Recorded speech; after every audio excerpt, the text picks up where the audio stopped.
Hello. If you enjoy my videos or the music that I compose for them, make sure to like and subscribe. And if you don't like my videos, leave a comment letting me know what I can do to improve. With that said, enjoy the video.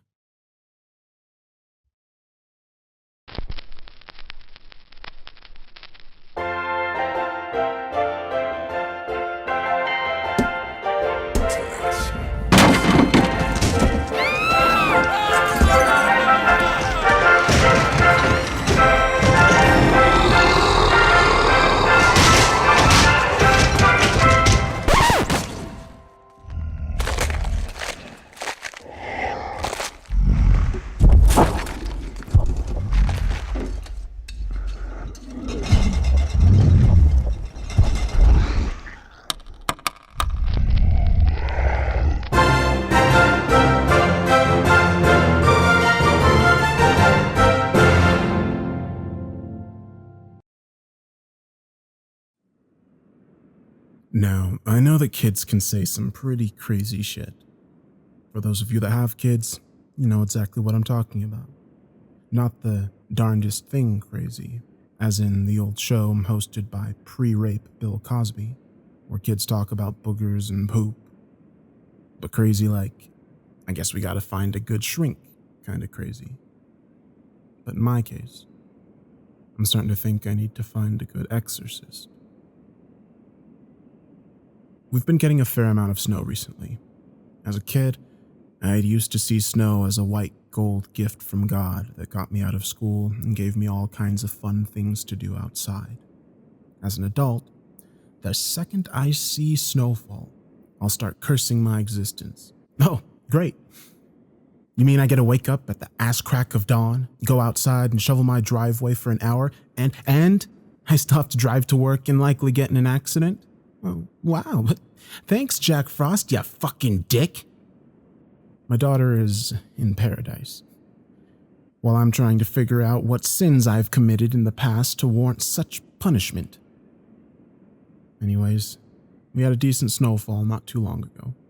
Thank God it was on a Friday night. That meant I didn't have to go into work next day.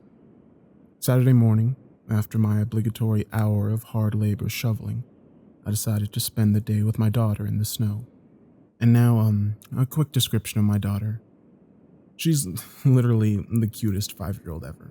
I know, most parents think that about their kids, but in this case, I'm right and you're wrong. She's she's permanently happy. And she has this crazy ability to cheer up whoever is around her. She's in perma-skip mode, to the point that I question whether she even knows how to walk properly. She's the most precious thing I've ever had in my life. So when she asked me if I would build her a snow fort, what was my answer? Your daddy's gonna build you a goddamn snow Fort Knox. It took me a lot longer than I thought it would. The thing collapsed twice, which made me begin to second guess whether I was being a responsible parent or not. The idea of having Child Protective Services called because my snow fort didn't meet the proper building codes popped into my head. But on my third attempt, I began to recall memories of my youth and was able to build the most rugged snow fort ever built. It was almost like a giant igloo, but windows cut out so you could attack intruders with a barrage of snowballs. I climbed to the top and was able to jump up and down without any problems. That'll do, pig. My daughter was ecstatic when she saw it, letting out a squeal and clapping her mittens together. We moved her tea table and chairs, along with her close posse of toys, into the fort to make it more like a snow home. She gave me a big hug and kiss and kept telling me how great it was, like I had gifted her a Ferrari. She played in that fort the entire day. I eventually went inside to veg on the couch, but my wife and I would periodically check on her. She had placed some of her lesser-liked toys outside of the fort to be the invading army. She was guarding against, and she was having a blast. The sun began to set when I called out to her to come for dinner. She immediately exited and skipped her way inside. We're having chicken nuggets and mac and cheese for dinner. That's one of the benefits of having children. You get to eat like a kid without being judged. I don't care how old you are, how much money you have. Chicken nuggets and mac and cheese are the fucking shit. I'd take them over a gourmet dinner 10 times out of 10. My daughter was excitedly telling us about her Snow Fort war stories. Mr. Potato Head was the enemy general, apparently, and he sounded like a real dick. He wanted to invade and take over her tea table. My wife and I nodded along with her story, occasionally chipping in a "wow" or "oh, really?" to show how impressed we were with her valiancy. "Oh, and he almost got in. He almost got my tea. I managed to keep him out," she told us proudly. She paused, and then added, The man with no head said Mr. Potato Head wanted to kill us slow, but I told him Mr. Potato Head would never do that." Her voice trailed off at the last part. My wife and I nearly spit out our food. Who said that?" my wife asked in disbelief. My daughter bowed her head, like kids do when they're embarrassed or ashamed. "The man with no head," she answered timidly, barely above a whisper. My wife and I exchanged glances. "Who told you about that nonsense? The kids at school?" I asked. More firmly than I should have. My daughter bowed her head even more. Her lips began to tremble. It immediately broke my heart. Here, my precious 5-year-old was telling us how great of a day she'd had, and now she was about to break out into tears. I felt guilty for sounding harsh and moved my chair over to her, put my hand on her shoulder. "Oh, no, it's okay, baby, it's okay. You're not in trouble. We're not mad," I said, much more gently than before. "But who told you about the man with no head?" "Nobody did, Daddy," she said, sniffling. She wiped her nose with her arm. "Okay," I replied, unsure of what to say. "Well, who told you about such an awful thing? About killing people slowly?" "He did, Daddy," she stammered, on the verge of breaking down. My wife and I exchanged glances once more. "Well, that's not real, sweetie, okay?" my wife said, putting her hand on the other shoulder. "Now finish up. We need to get you ready for bed." Once our daughter had done the nightly ritual of bathing, putting on pajamas, brushing her teeth, getting into bed, receiving a nightly story, and eventually passing out, my wife and I had a talk about what had just happened. We eventually decided that everything is fine. As I said before, kids say some pretty crazy shit. I guess such active imaginations must eventually spit out something dark every once in a while. A phase. Nothing to worry about. After the week, school was still closed, so my daughter was able to stay home, to her great enjoyment. My wife and I took turns staying home to watch her.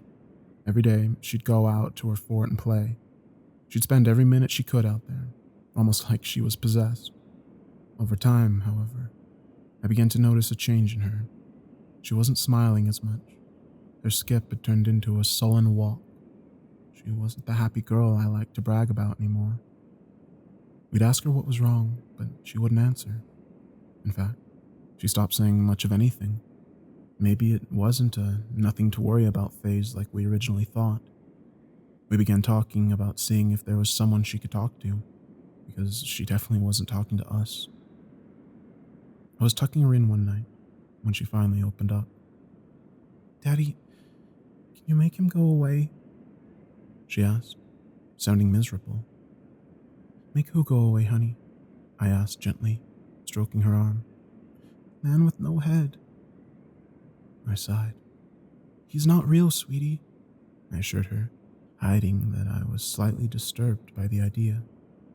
She sniffled and looked away toward a window. He is, Daddy," she said, her voice quivering. "He tells me such bad things. I don't like him." "See? Right there. How can he talk if he has no head?" I asked, trying to sound playful, but it didn't work. "He says it here," she answered, pointing to her head. She looked at me pleadily, like only I could release her from this torment. "He says you don't love me, that you hate me and wish I was dead." I sat back, astonished. "What? Oh, honey, that's so not true. You know that's not true, don't you?" I asked. I put my hand behind her head on the pillow. Look, Amanda, you're the most amazing little girl that I know, and your mommy and I love you very much. There isn't anything in the world that we wouldn't do for you. You know that, right?" She waited for a moment, then nodded. Good. You know what you should say to that meanie when he comes around again? She sniffled. What? You tell him he's a poop-faced liar, and your daddy's gonna beat him up if he comes back here, yeah? She started giggling, which is exactly the effect I was looking for. Referencing poop fixes 90% of problems with little kids. I love you, honey, I said, planting a kiss on her forehead. Good night. Good night, Daddy, she said, smiling and squeezing her teddy. That night, my wife and I decided we needed to find a child psychologist. The next day, lo and behold, it snowed again, and school was canceled again. It was my turn to stay home. My wife's an ER doctor, so getting time off is difficult for her. After breakfast, like clockwork, my daughter headed outside to the snow fort. I cleaned up and began getting ready to do some lovely shovel work. It wasn't long before my daughter ran back inside. She had tears streaming down her face and looked terrified. Hey, you didn't like that, Daddy? She sobbed. She held out a folded piece of paper in her shaking hand. He said to give this to you. Alarmed, I grabbed the paper and unfolded it. On it, written in jagged handwriting, I'll cut your fucking throat while your whore wife and daughter watch. I immediately called the police, who arrived in less than 10 minutes. They didn't find anything around the house or in the fort, but they told me they'd received multiple calls like this. They told me to keep my doors locked and to keep a phone on me at all times. I destroyed the snow fort not long after they left. For those of you living in the Boston area, keep your kids indoors. He comes when it snows.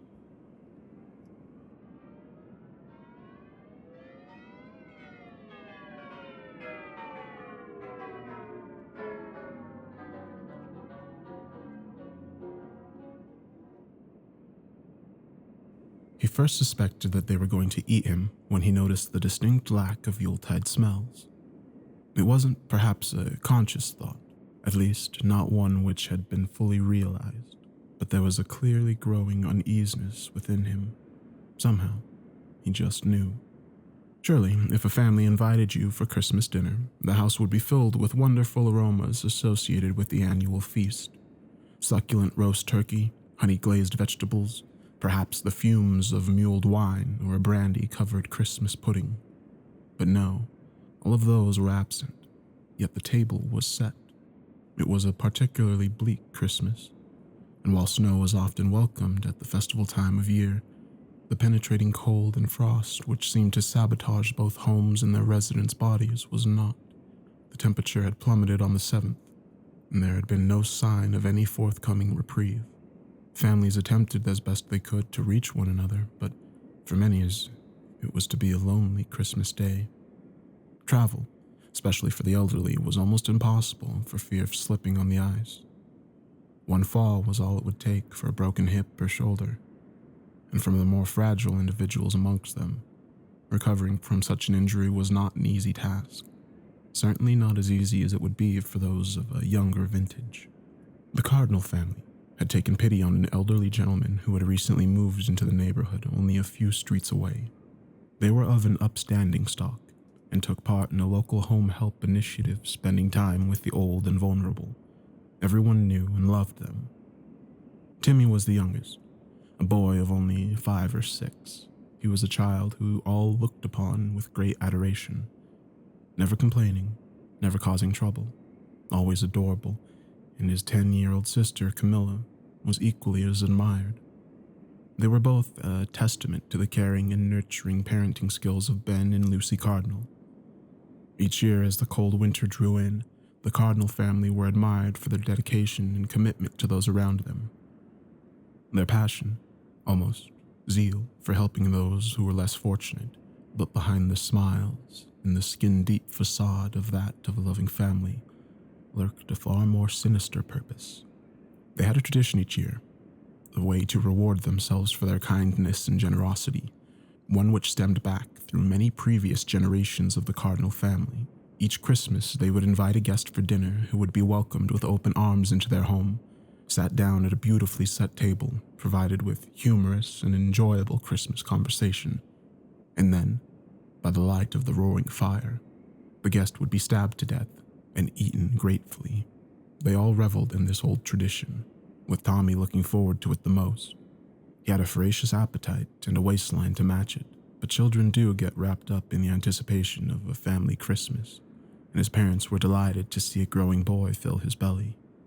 Camilla was of a more quiet disposition than her stout little brother, slight of figure with a pallid complexion which reminded all of her mother, but make no mistake, she adored eating with the family and could render anyone silent with a sharp, cold insult. Ben was the local police chief for the area, so covering up their annual feast was quite the cinch, while Lucy was, shall we say, a relation of sorts, and was entirely enthusiastic about maintaining the Christmas tradition. Their guests were invariably those without family, and often of a ripe old age, forgotten by society, left to wither in their isolated little homes. Ben explained to the children yearly that it was almost a kindness to put the victims out of their slowly increasing misery, and besides, when they did eventually die, they would be shoved into a box in the ground or roasted into ashes. What a waste of good meat. This year, Timmy and Camilla were especially excited. It was all their mother could do to calm their nerves, but on that Christmas Eve it was nearly impossible, for they knew the special treat they were in for the following day. The Cardinals were hosting a most special guest. His name was Sergio Maru. He had hailed from the Eastern Islands. They'd never had foreign meat before, and the very idea of tearing into some delicious exotic muscle and fat made this year's feast something to really look forward to. They had met the Old Man Maru when Ben had noticed the unusual name in his home help list. Each year as Christmas approached, the volunteers at the local church would be given names and addresses of pensioners in the area who had no family and would be left quite alone over the holiday season. At that festive time of year, and worried that many of the frailer residents might succumb to the biting cold, church committee members would visit each of these lonely individuals and offer a friendly ear, a helping hand, and often some hearty food to the poorest of those on the list. The names rarely changed, but at least one person on that list would sadly pass away that year, being an upstanding member of the community and a high-ranking police officer in the area. Ben would often inform the church that one of their flock had sadly passed away, and with no friends or known family, he would concoct a lie which usually involved a long-lost son or daughter appearing to take their sadly departed relative somewhere far to be buried. That, or he would say that they had simply moved, having a bit of a deal with the local estate agent and the solicitor's firm to throw the proceeds from any property sales their way. The family were not without influence. It was incredible how little people questioned this, but as the Cardinals ensured that each Christmas meal was not an active member of the church or community, people just assumed that Ben knew best. This year, the Cardinals had been hoping to invite Lucy Rindrich around for her Christmas swan song, but unfortunately she had died during the summer. Ben had investigated, and he suspected that an intruder had been inside the house with her at her time of death, but it seemed as though the causes were natural. No, the family would just have to have someone different for dinner. Then the name appeared on the list. Sergio Maru, 86, slight emphysema, no family, knows no one in the area, and has only recently moved here. Perfect. Ben found Mr. Maru to be an absolute delight. While he was obviously very frail, his mind was still sharp, and he regaled Ben with numerous colorful stories about the old country and the adventures he had been on while in the full bloom of youth. Of particular interest were his war stories, and Ben was thrilled to know that their main course would be that of an intelligent, well-traveled man. He even looked unlike any of the previous victims. He was quite tall, although slightly hunched with age, and with a long, crooked nose and intense stare. Ben fancied that in his youth, Maru would have been quite intimidating. His kind smile and obvious fragile frame, however, left Ben in no doubt that the kids would love him. They enjoyed eating those with character and a gentle disposition. He always enjoyed the meat more if it had a keen mind and was out of the ordinary. As the family religion, one which managed to stay unseen yet influential throughout the centuries, stated, but the eating of another human being would transmit some of its strengths to those whom devoured it. As with many of those who can only look into the past rather than into the future, Sergio Maru enjoyed the company greatly and was touched when Ben invited him to sit at his family's Christmas table. The old man was extremely frail and required the assistance of both Ben and Camilla to help him in and out of Ben's car and then into the house. His emphysema was particularly bad that day, as each step was accompanied by the wheezing, fluid-filled sounds of struggling lungs. Each room of the Cardinal home was draped in a multicolored sectional of rather crass Christmas decorations, with numerous cards adorning every visible table and mantelpiece, showcasing just how popular Ben and his family really were. The table was beautifully laid with red cotton cloth resting underneath an elegant cream dining set.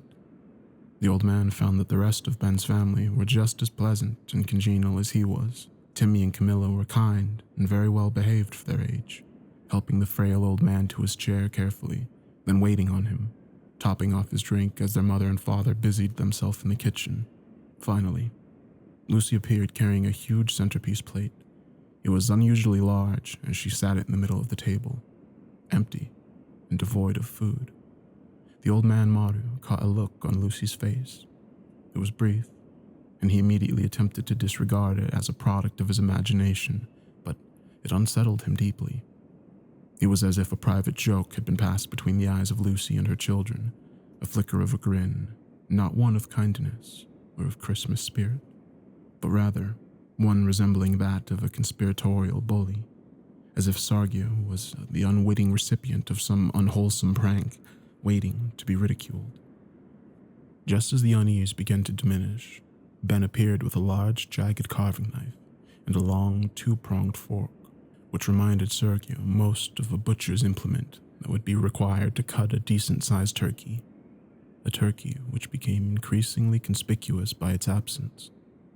There they sat for over an hour, each member of the Cardinal family replenishing the old man's drink with enthusiasm and showing concern for every and each cough or moment of uncomfortable breathing experienced by their guest. But it was a strange concern.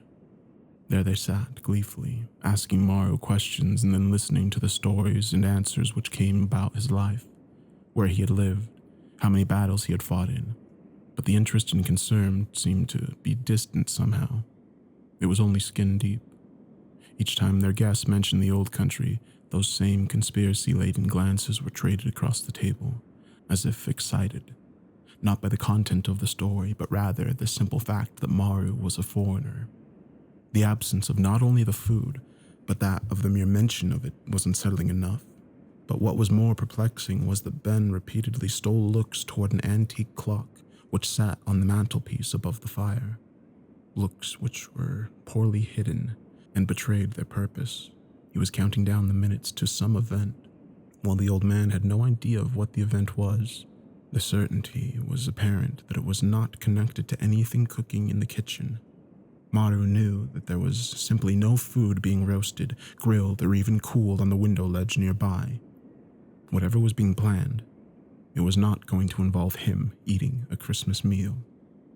It was Camilla who stopped smiling first at his anecdotes and historical observations. She ceased listening. No longer was she politely laughing at the obvious jokes and enduring the sight of an old man repeating himself through forgetfulness. Camilla was simply staring with those pinpoint cold dark eyes as a snake before a strike. Timmy was next to abandon the act as he began to grin menacingly at Sergio, as his hands gripped a small serrated steak knife intensely. The most alarming thing was the focus of Timmy's stare was not on the old man's face, but his wrinkled neck. With one last glance at the clock, Ben ceased being the jovial, attentive host and began to run his fingers along the huge carving knife in front of him, with an odd mixture of anger and lust upon his face. Sergio had seen many things in his time, but nothing as surprisingly strange and unnerving as this. Finally, when the clock began to chime, Lucy relinquished her false, enduring shell and exposed the cold-hearted and twisted personality which lay beneath.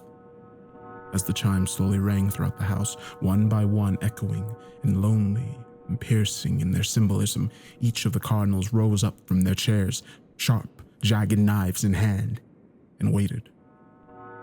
The chime rang once, and they uttered an indecipherable phrase in unison. The chime rang twice, and they increased their cult-like course in ferocity and volume. The chime rang 3 times, and they stopped. They were all silent, the house devoid of sound, Christmas spirit, and that of hope.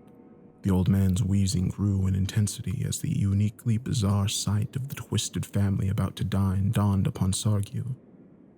The family then quietly and efficiently walked around the dining table and stood motionless surrounding their guest.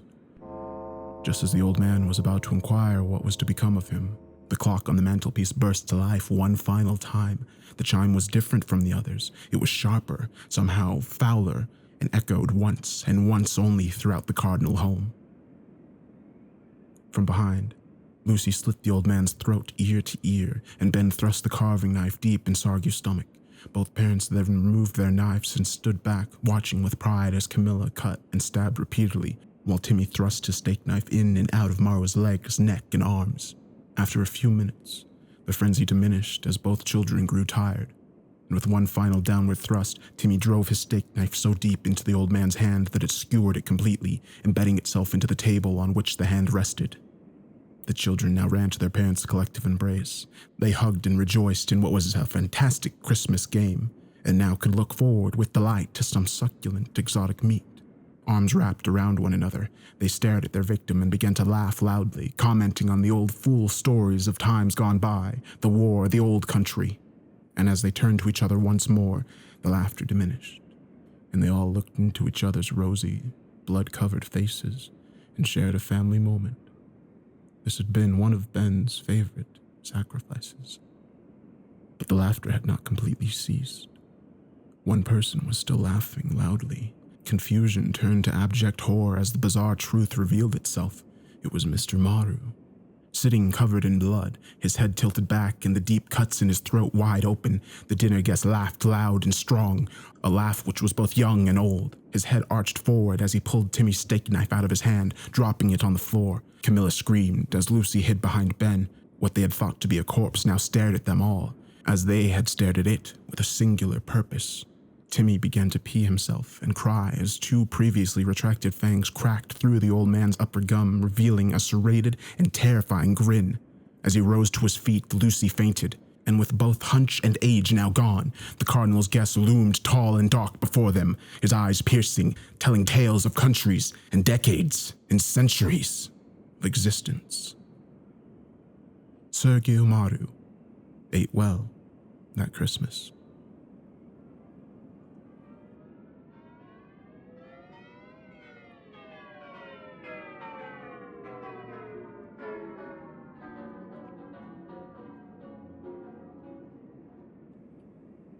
I was born and raised in a missionary orphanage. My mother had come there in tattered condition, given birth to me, and died. Life was miserable at the orphanage, especially around the holidays. Nobody in the orphanage liked Christmas. But Father James made us follow the Christmas tradition. When I was 8 years old, I got adopted by this nice English couple. My new mom and dad were nice. They didn't have their own children, so they smothered me with a lot of love. Things were going great, but then the holidays came.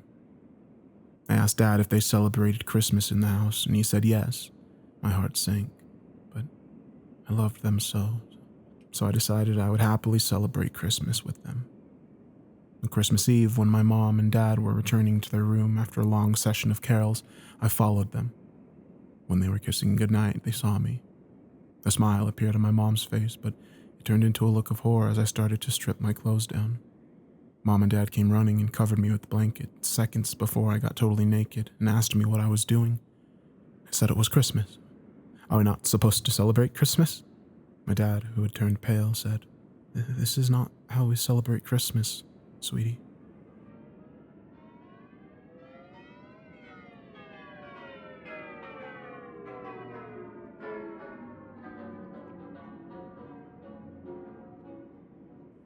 Right now, I know my daughter hates me. I told her that Santa isn't real, that we'll not celebrate Christmas in our house. No presents, No stockings, no decorated tree. Of course, she didn't like that. She screamed at me that I'm the reason her classmates reject her. They laugh at her for her unusual shortness, her lack of a father, and now this. All thanks to her backwards, reclusive mother. My daughter asks me why I can't be like all the other mothers at her school. She went to her room crying and is still there now. I had no answer for her. I know that no matter how hard I try, I never will. She's still too young for me to explain the agony of slaving away my entire childhood in a constantly churning factory.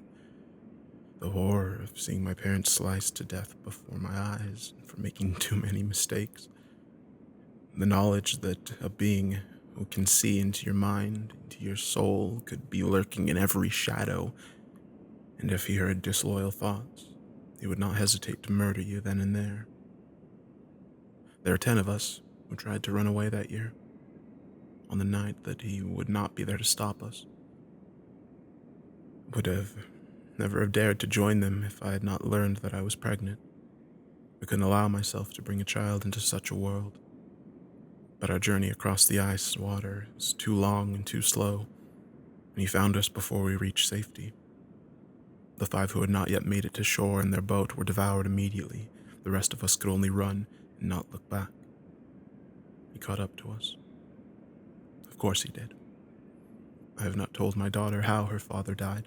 In truth, I don't know, for he used the last of his strength and his magic to send me far away. Even so, my nightmares give me ample visions of what could have occurred. Among the humans, there is safety in numbers. Here I can hide and try to forget. But at least, until the winter season reminds me again. Santa Claus is not real. That is not truly a lie. The happy, loving, fatherly man that my daughter believes in never existed. The monster that roams the world on Yuletide cares nothing for children's smiles. He only brings them toys so that they will worship him, so that he can gorge on their belief and grow even stronger. I don't believe he comprehends mercy or love. I have no illusions of what will happen to my daughter if we are discovered. No matter the cost, I won't let that happen. She'll never have to suffer as I did. My daughter hates me, but I don't mind. Better, far better, than the risk of what could be.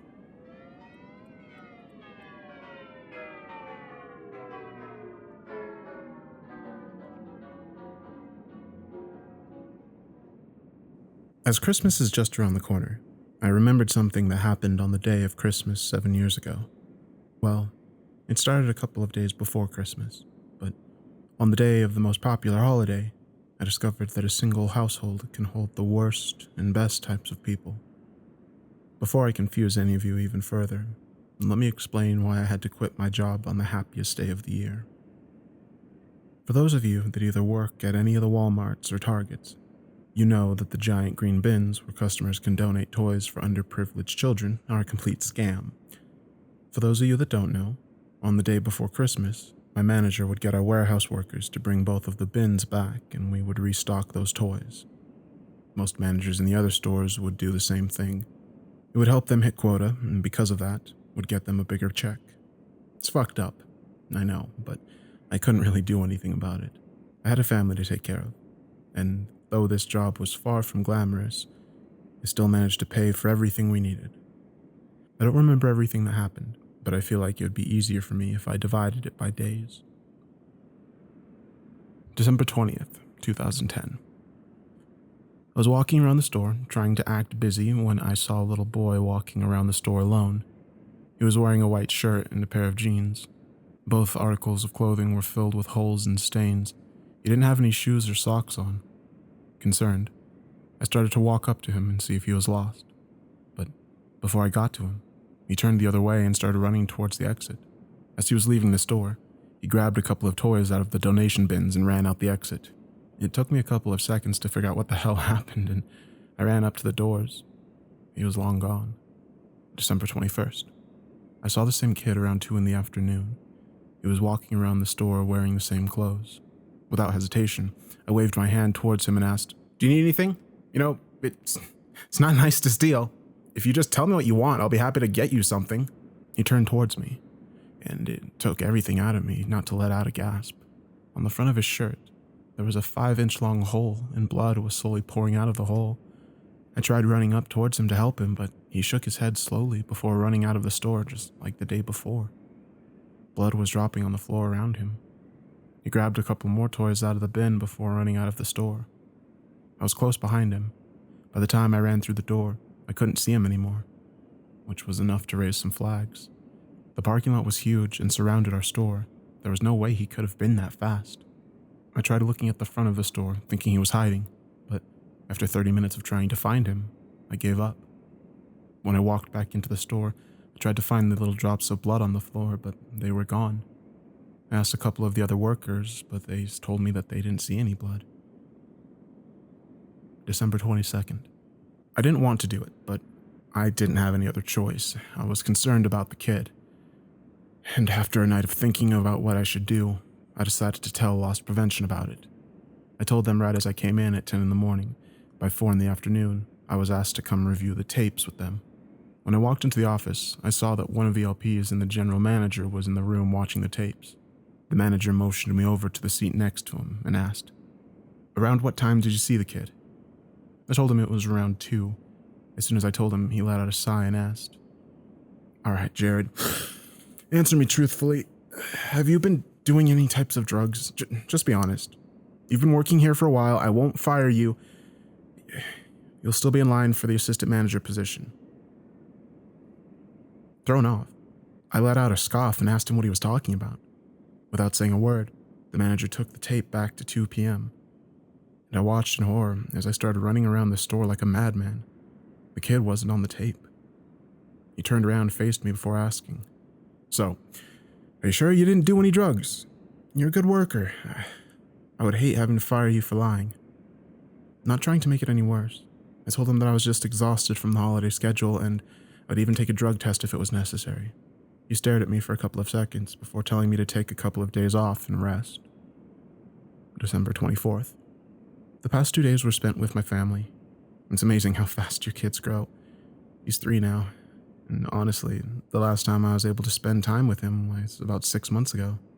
It's sad when I see my son being so much more attached to my wife, but soon, I'll get the promotion. I'll be able to use my vacation days without having to worry about getting in trouble. We played with a couple of his toys, and I repeatedly promised him a couple of new toys that he had had his eyes on. Before I went to work that day, he told me he loves me. He told me he wants me to stay home more. It took everything out of me not to cry. My wife gave me a kiss and told me to try to come home as soon as possible since I'm working on Christmas. I told her I would try, but even she knew that I'd be working late. My shift began at 11, so I came in 15 minutes early. As soon as I clocked in, a coworker of mine walked up to me and asked if I knew what was going on. When he saw the confusion on my face, he coughed and said, "Mike," the manager, "has been asking all of us if we've been stealing out of the donation bin. Apparently a couple of shit has gone missing. They're pretty sure an employee has done it since they can't find anyone stealing on the cameras." Mike asked me if I knew about anyone stealing from our store about 3 or 4 hours later. I told him I didn't hear anything. Shaking his head, he turned around and started to walk away. That's when I saw him again. He was wearing the same beat-up clothing, but the huge hole in the shirt was gone. In his shaking right hand was a knife. I tried to call out to Mike, but I couldn't. I watched helplessly as the boy ran up in front of Mike. He didn't even notice the boy was standing just 3 feet in front of him. The only thing that caught his attention was when the child said, "Quit stealing from the kids." Mike stopped dead in his tracks and looked around. The boy then ran up to him and planted a knife in his chest and ran out of the store. Mike fell to the floor, clutching his chest.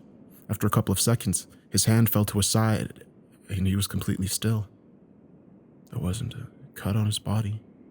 The paramedics arrived shortly after. We learned later that day that Mike had died of a heart attack. Everyone at our store was shocked. Mike always made sure that he led the healthiest lifestyle possible. Good news, I was able to get home early that day. Bad news, at 3 in the morning I received a phone call from the assistant manager. He asked me if it would be possible for me to come to work at 7. I told her I would and fell back asleep. My wife was pissed I wouldn't be there while my excited son opened his presents. A couple of cops were at the store when I got there. One of them walked up to me and asked if I had a moment to talk to him. I don't remember what the exact words were, but I'll try my best. Has Mike been acting strangely for the last few days? No, not really. I mean, he's been pretty mad about someone stealing from the donation bins, but besides that, no. Have you ever met his child or wife? No. To be honest, I didn't even know he had a family. Can you just take a look at the photo? Tell me if you happen to see the son. One of your coworkers told us that you've been acting kind of strange for the last couple of days, claiming to see a young boy in the store. He took a photo out of his jacket and showed me. I tried my hardest to maintain my composure when I looked at the photo.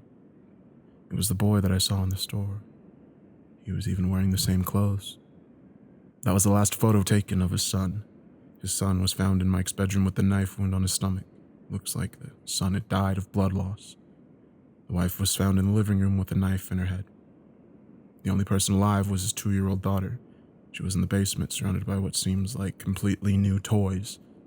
What's odd is that the neighbors told us they didn't see Mike come home.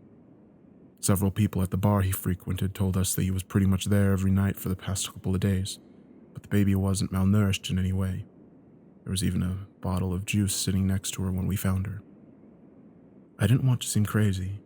I didn't want to get tied into something I knew nothing about.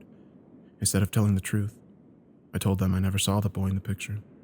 The officer looked at me with a puzzled look on his face before giving me a nod and thanking me for my time. I took the day off after that and quit the next day. I never did figure out why Mike killed his wife and son. And honestly, I don't want to know. The only thing I know is that the little brother was lucky to have an older brother take care of her, even after he died. Like I said, it's been 7 years since that happened. I now work 40 hours a week as a manager at the local electronics store. I'm not rich by any means, but that memory has left a huge impact in my life. Every year, I'll put aside some money to buy an extra gift for Christmas, and I'll donate it to those local charities. This year, I found an amazing subreddit called Santa's Little Helpers. They have a lot of families that are struggling to give any sort of Christmas to their children. And honestly, it doesn't take a lot to make a struggling family's year a little special.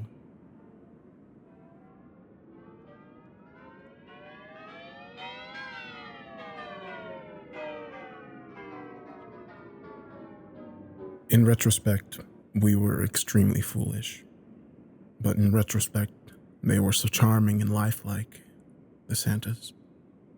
Every household containing enthusiastic children contained a Santa, a humanoid thing bringing all desires to reality. The parents of each respective household were relieved to be free of the burden of Christmas shopping. Soon after discovering the household Santa would acquire anything instructed to, no one questioned how these objects were acquired. They had deep, rich voices that appealed to the infants, toddlers, teens, and teenagers alike. Smaller children would sit on their laps and ask things of them, many childish things that lacked further thought. Of course, each one listened deeply. The parents thought this was to be absolutely enduring, and snapped pictures. People regarded them as family members, and throughout every family holiday card that year, the Santa could be seen, grinning with emptiness. No one questioned why they'd suddenly become family. When communicating to outside relatives about the magnificent miracles, it was mentioned very consistently that no other town, city, or settlement aside from ours had received Santas. We laughed it off, arrogantly thinking we were special in some way, and ignoring the warnings from our concerned loved ones. Relatives opted to not even visit that year. Not a single individual aggressed or intruded. Us, too happy around these artificial holiday constructs. Them, too wary of the omnipresent Santa. Even so, not one of us questioned where they'd come from. The snow that year was hellish, and our communication methods were mostly cut off.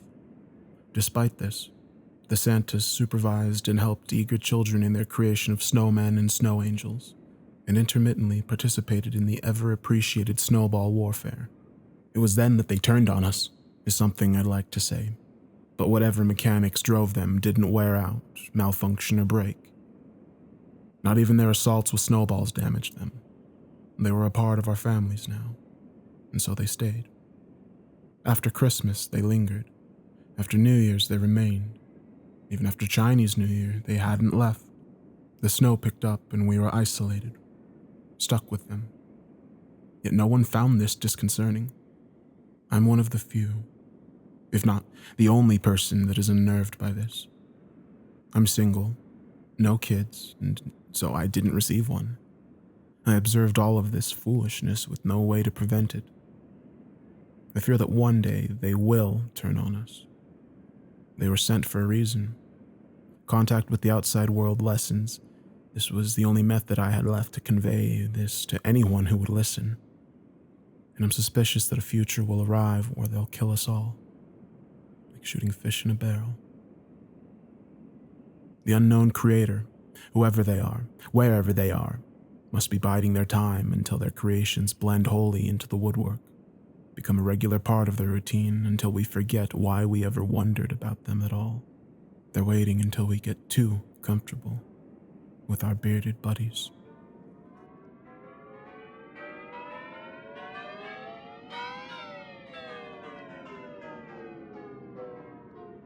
Mommy, what are you doing? I'm brining the turkey. What's brining? I soaked the turkey in the salt water and... Why? Hey, I said, tightening the string on my apron.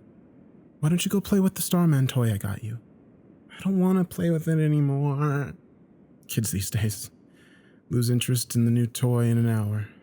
Want to watch Mommy take out the Christmas cookies? I pulled the tray out of the oven.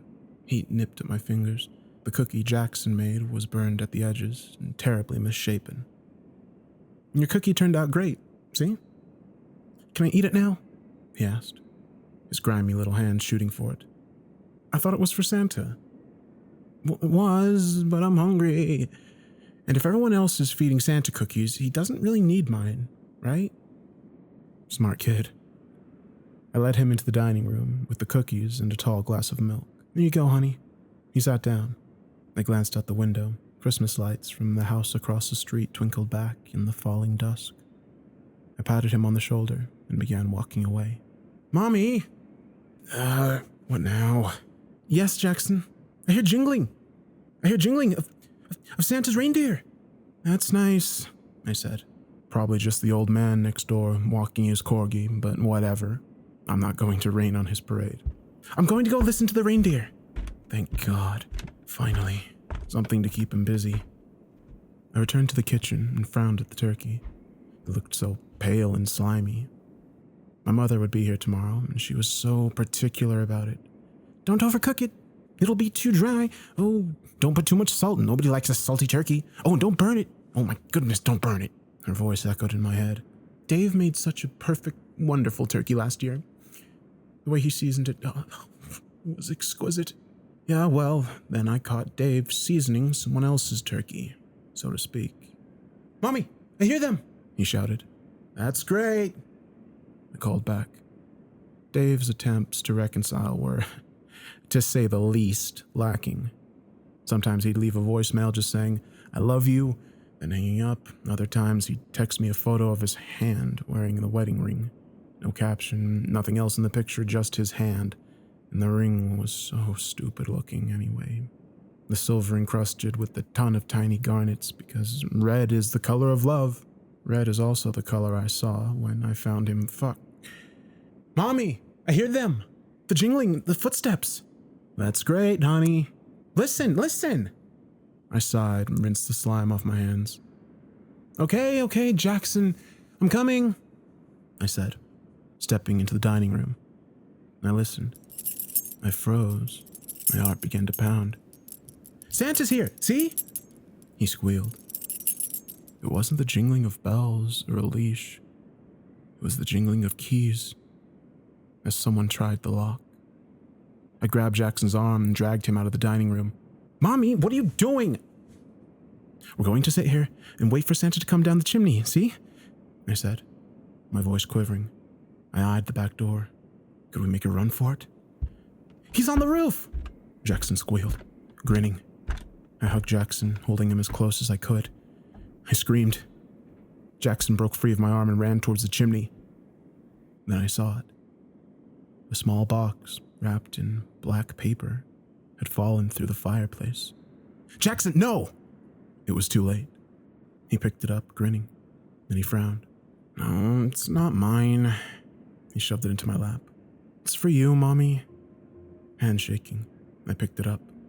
The note read, "You changed the locks." My heart pounding. I lifted the lid. A ring, encrusted with 1,000 tiny garnets.